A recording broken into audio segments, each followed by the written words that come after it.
आज अतीक अहमद को प्रयागराज की कोर्ट ने सज़ा सुना दिया है। अतीक अहमद को दोषी करार दिया है। अतीक अहमद के साथ उनके 10 साथियों को भी दोषी करार दिया है।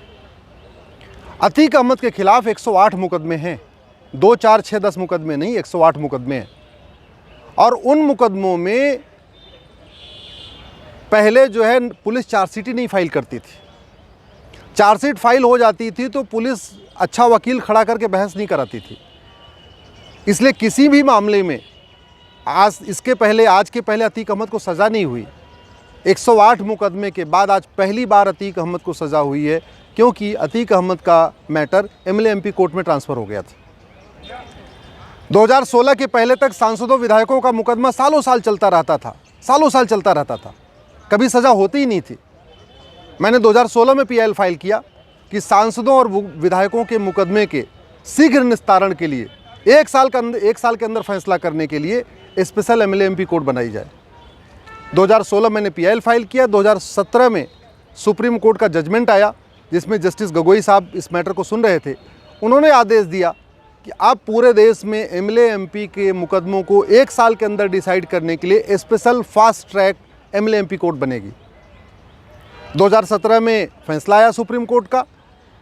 1 साल लग गया पूरा एमएलए एमपी कोर्ट बनाने में, सेटअप करने में और सांसदों विधायकों के मुकदमों को आइडेंटिफाई करने में, फिर उनके मुकदमों को सबको एक जगह इकट्ठा करने में 1 साल और लग गया। यानी 2018 में जाके स्पेशल एमएलए एमपी कोर्ट ने वास्तव में काम करना शुरू किया। और 2023 आते अभी 2023 की शुरुआत हुई है, अब तक 200 सांसदों और विधायकों को सज़ा हो चुकी है। 2018 से फंक्शनिंग शुरू हुई और अभी 2023 में आते 200 सांसदों विधायकों को की सज़ा हो चुकी है। इस 200 में से लगभग 40 सांसद विधायक सिटिंग हैं, यानी वर्तमान सांसद विधायक हैं। तो चूँकि उनको भी सज़ा हुई तो उसमें बहुत सारे उनकी जो है सदस्यता चली गई है। बाकी भूतपूर्व की सदस्यता तो जाएगी नहीं जब वो सदस्य नहीं है, लेकिन जो वर्तमान थे उनकी सदस्यता भी चली गई। जैसे राहुल गांधी की सदस्यता चली गई। इसके अलावा अभी लद्दाख के लक्षद्वीप के सांसद की सदस्यता गई है। ऐसे देश में अलग अलग उत्तर प्रदेश के बहुत सारे विधायकों की सदस्यता गई है, बिहार के कुछ विधायकों की सदस्यता गई है, पूरे देश में गई है। अब एक और याचिका है जिसमें हमने मांग किया है कि सज़ा याफ्ता लोगों के चुनाव लड़ने पे आजीवन कारावास होना चाहिए। जैसे अभी राहुल गांधी के चुनाव लड़ने पे मात्र 6 साल का बैन हुआ है। हमने उसको भी चैलेंज किया है। हमने ये कहा है कि जब सज़ा याफ्ता व्यक्ति सरकारी नौकरी आजीवन नहीं कर सकता, अगर ये उसको सज़ा हो जाए तो ज़िंदगी भर वो चपरासी भी नहीं बन सकता, कांस्टेबल भी नहीं बन सकता, क्लर्क भी नहीं बन सकता, तो फिर चुनाव लड़ने पे केवल 6 साल का बैन क्यों? अगर 6 साल का बैन करना है फिर सरकारी नौकरी में भी केवल 6 साल का बैन होना चाहिए। सरकारी नौकरी करने में आजीवन प्रतिबंध और चुनाव लड़ने में मात्र 6 साल का प्रतिबंध। इसलिए मैंने इसको सुप्रीम कोर्ट में चैलेंज किया है। उसकी भी सुनवाई होने वाली है।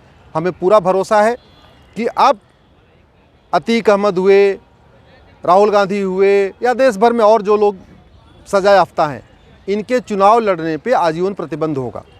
और एक और याचिका है जो आज इस पे बहस हो रही है, उसमें हमने मांग किया है कि सज़ा याफ्ता लोगों के पार्टी बनाने और पार्टी पदाधिकारी बनने पर भी लाइफ बैन होना चाहिए।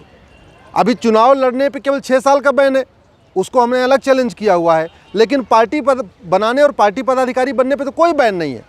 तो लालू यादव को 30 साल की सज़ा हुई, वो चुनाव नहीं लड़ सकते, लेकिन पार्टी अध्यक्ष बने हुए। चौटाला पार्टी अध्यक्ष बने हुए, शशिकला पार्टी अध्यक्ष बनी हुई है, मधु कोड़ा पार्टी अध्यक्ष बने हुए। ऐसे देश भर में बहुत सारे लोग जो सज़ा याफ्ता हैं, अब उन्होंने क्या काम किया है, पार्टी बना लिया है, अपना पार्टी अध्यक्ष बन गए और टिकट बेच रहे हैं। खुद चुनाव नहीं लड़ सकते लेकिन चुनाव लड़ा सकते हैं। तो हमने उस पर भी प्रतिबंध की मांग किया है। और मुझे पूरा भरोसा है कि जब दोनों पीआईएल की सुनवाई हो जाएगी तो इफ़ेक्टिवली सज़ा याफ्ता लोगों के पार्टी बनाने, पार्टी पदाधिकारी बनने और चुनाव लड़ने पर लाइफ बैन हो जाएगा।